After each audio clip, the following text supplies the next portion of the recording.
شان اٹھا رہا ہے کہ حکومت کی کیا کارکردگی رہی ہے، کس طرح سے وہ جو ہے وہ نئے پروجیکٹ لے کر آئی، کیونکہ اب بجٹ بھی آنے والا ہے تو تمام عوام کی جو نظریں ہیں وہ موجودہ حکومت کی جانب ہیں۔ ایک اور بڑا امپورٹنٹ ہمارے ہاں جو ڈپارٹمنٹ ہے FBR، اس کی کارکردگی موجودہ دور میں اور موجودہ صورتحال میں موجودہ جو گورنمنٹ ہے اس کے انڈر کتنی بہتر ہوئی ہے، یا اس میں کیا ہمیں تبدیلیاں خاطر خواہ دکھائی دی ہیں، یا پھر معاملات جو کہ تو چل رہے ہیں۔ ٹیکسز کے حوالے سے بھی بات کریں گے کہ ٹیکسز کا جو انبار عوام پہ آنے والا ہے بجٹ کی صورت میں، جو امکان کیا جا رہا ہے، کیا وہ ایکچوئل ہے یا نہیں۔ اس تمام موضوع پہ بات کرنے کے لیے آج ہمارے ساتھ اسٹوڈیو میں موجود ہیں عمران منیر، جنرل سیکرٹری فیصل آباد ٹیکس بار، انہی کے ساتھ موجود ہمارے سینئر رپورٹر عمیر اعظم۔ السلام علیکم، کیسے آپ دونوں؟ خیریت سے ہیں؟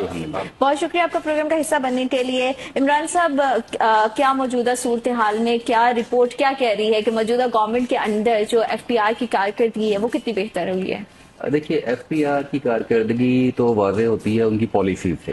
اگر ہم پچھلے 4 مہینے کا جائزہ لیں تو جنوری سے آن ورڈ اتنی تیزی سے بھرمار ہوئی ہے جو ٹیکس کے قوانین میں تبدیلیاں کی گئی ہیں، جن میں اگر آپ فوکس سمجھیں تو فوکس گورنمنٹ نے بظاہر شو یہ کیا ہے کہ ہم ڈیجیٹلائزیشن آف اکانومی کی طرف جا رہے ہیں۔ جی، اس کے ساتھ کچھ چیزیں ایسی چینجز کی گئی ہیں انکم ٹیکس اور سیلز ٹیکس دونوں قوانین میں، جیسے ایک SRO 350 کا بڑا شور ہوا، اس کے تحت بیلنس شیٹس لوگوں سے لی گئیں، اس کے تحت لوگوں کو لمٹ کیا گیا کہ جتنا آپ کے پاس سرمایہ ہے آپ اسی حساب سے کام کر سکتے ہیں، اس کی 5 ٹائمز ایک لمٹ بریکٹ لگائی گئی۔ پھر ڈیجیٹلائزیشن آف انوائسز کا ایک آیا، پھر تاجر دو اسکیم لانچ کی گئی، جو کہ ابھی تک ہم تو سمجھتے ہیں کہ وہ کامیاب نہیں ہو سکا ان کا، کیونکہ انہوں نے 30 اپریل تک ٹائم دیا تھا اور بڑے گنتی کے چند لوگ اس میں رجسٹرڈ ہوئے ہیں۔ انیشلی 6 بڑے شہروں میں ٹارگٹ کیا گیا تھا۔ اب اگر آپ اس حوالے سے گورنمنٹ کی ابھی تک کی کارکردگی کا جائزہ لیں تو ابھی تک انہوں نے کوشش یہ کی ہے کہ صرف سسٹم بنانے کی طرف لے کے گئے ہیں اور چیزوں کو سکویز کیا ہے۔ اس کے پیچھے ایک ریزن بھی ہے، اس کے پیچھے کچھ ٹیکس فراڈ ہوئے ہیں جو کہ جینوئن ہے چیز۔ گورنمنٹ کا یہ کہنا یا کرنا، ان قوانین میں تبدیلی لانا جائز اس لیے بھی ہے کہ وہ اتنے بڑی بڑی اماؤنٹس نکلی ہیں ان ٹیکس فراڈ میں، جیسے کوئلے کے حوالے سے کچھ ایک ایشو بنا ہے، کافی سیریس ایشو چل رہا ہے، اس میں بہت سارے ٹیکسٹائل کے لوگ بھی انوالو ہیں۔ تو ان چیزوں کے سامنے رکھتے ہوئے جو قوانین میں تبدیلی آئی ہے وہ گورنمنٹ اس کو جسٹیفائی کر رہی ہے، آلدو کہ اس کا پریشر اکانومی پہ آ رہا ہے۔ جب بھی کوئی چینجنگ آتی ہے، دیکھیے سب سے پہلے بزنس مین سفر کرتا ہے، وہ اس خوف کا شکار ہو جاتا ہے میں نے کرنا کیا ہے۔ تو یہاں پہ بھی یہی بیسیکلی ہو رہا ہے۔ ابھی جو خوف و رہا تھا اس میں ٹیکسز اتنے بڑھنے کی طرف کام نہیں کیا جتنا وہ ایک سکویز ہونے کی فیلنگ آ رہی ہے کہ ہمیں ٹائٹ کیا جا رہا ہے۔ تو یہ بیسیکلی ابھی تک کا 4 مہینے کا بالکل ٹھیک ہے۔ ساتھ ہی ساتھ عمر یہ بھی بتائیے گا کہ FBR کی جانب سے قوانین میں جو تبدیلیاں کی گئی ہیں اس کے کیا اثرات جو ہیں وہ سامنے آئے ہیں؟ بسم اللہ الرحمن الرحیم، تھینک یو۔ اصل میں ہوتا یہ ہے پاکستان میں ایک تو ٹیکس سسٹم یا ٹیکس لاز جو ہے یہ پوری دنیا میں کافی زیادہ کمپلیکیٹڈ ہیں، اور کمپلیکیشن کی وجہ سے اور بالخصوص جو عام پاکستانی ہے یا عام آدمی ہے، ایک چھوٹا کاروباری شخص ہے، اس کو ان سے زیادہ واقفیت نہیں ہوتی، اور اس کے ساتھ ساتھ ہمارے معاشرے میں زیادہ تر لوگ ان چیزوں کو جاننا بھی نہیں چاہتے۔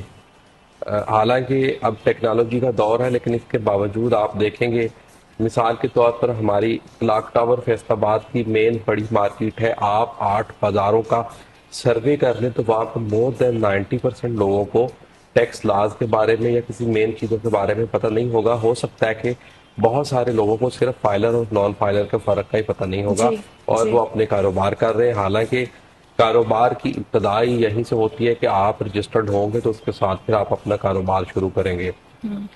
اب اس کے بعد بات آتی ہے ترامیم کے حوالے سے، تو اس میں کچھ ملا جلا رد عمل ہے، بالخصوص جو چھوٹے شہروں کے ٹیکس گزار ہیں ان کی جانب سے اس پہ کافی زیادہ تحفظات کا اظہار کیا گیا تھا ابتدا میں جب یہ ترامیم کی گئیں۔ بالخصوص سب سے پہلے یہ کہا جا رہا تھا کہ شاید اس میں کمشنر اپیل کہ اگر FBR کسی شخص کے خلاف کوئی فیصلہ کرتا ہے تو وہ فرسٹ ایپلیٹ فورم جہاں پہ کوئی شخص FBR کے کسی فیصلے کو چیلنج کر سکتا ہے تو وہ کمشنر اپیل ہوتا ہے۔ تو یہ کہا جا رہا تھا کہ شاید کمشنر اپیل کی تمام سیٹیں ختم کی جا رہی ہیں، اور پھر اس کے لیے لوگوں کو کسی چھوٹے سے چھوٹے کیس میں بھی FBR کے فیصلے کے خلاف اپیل کرنے کے لیے ایپلیٹ ٹربیونل کا سفر کرنا پڑے گا۔ مثال کے طور پر فیصل آباد میں ٹربیونل کا وجود نہیں ہے، اس کے لیے فیصل آباد کے شہریوں کو لاہور جانا پڑتا تھا۔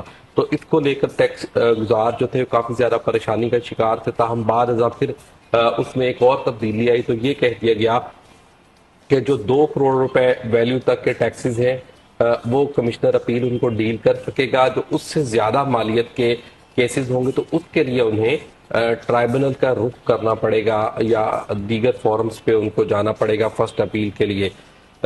چلیں کچھ نہ کچھ اس میں کچھ چیزیں بہتر ہوئی، لیکن یہ دیکھیں کہ آپ اگر کمشنر اپیل آپ کے پاس یا آپ کے شہر میں موجود ہے تو آپ وہاں پر ایزیلی جا سکتے ہیں، آپ کی ایکسیس ایزیلی ہے، بجائے اس کے کہ ایک عام شہری جس کا اگر کوئی 1,00,000-2,00,000 روپے کے ٹیکس کا بھی میٹر ہے تو اس کے لیے لاہور جائے گا. پھر دیکھیں لاہور کے لیے ٹرانسپورٹیشن ہے، اس کا ٹائم ہے، پھر وہاں کے جو وکلا ہیں ان کی کنسلٹنسی چارجز ہیں تو وہ کافی زیادہ کاسٹلی پڑتا ہے. تو ایک طرف تو سرکار یہ کہتی ہے کہ عوام کو ان کی دہلیز پر انصاف ملنا چاہیے، تو دوسری جانب اس طرح کے جو سٹیپس ہیں یہ آج تک میری سمجھ میں نہیں آئے.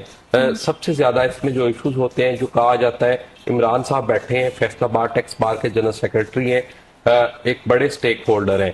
آپ ان سے پوچھیں کیا ایف بی آر نے جب یہ چینجز کرنا تھی کیا اس میں آپ کی بار کے لوگوں سے کوئی مشاورت کی گئی؟ کیا اس کے لیے آپ کی کوئی تجویز F B R headquarter نے لی؟ اگر لی تو کیا اس پہ کوئی عمل درآمد ہوا؟ ہرگز نہیں ہوتا. یہی ہوتا ہے بڑی ٹیکس بار ہیں جس میں اسلام آباد ہے، کراچی ہے، لاہور، فیصل آباد ہے.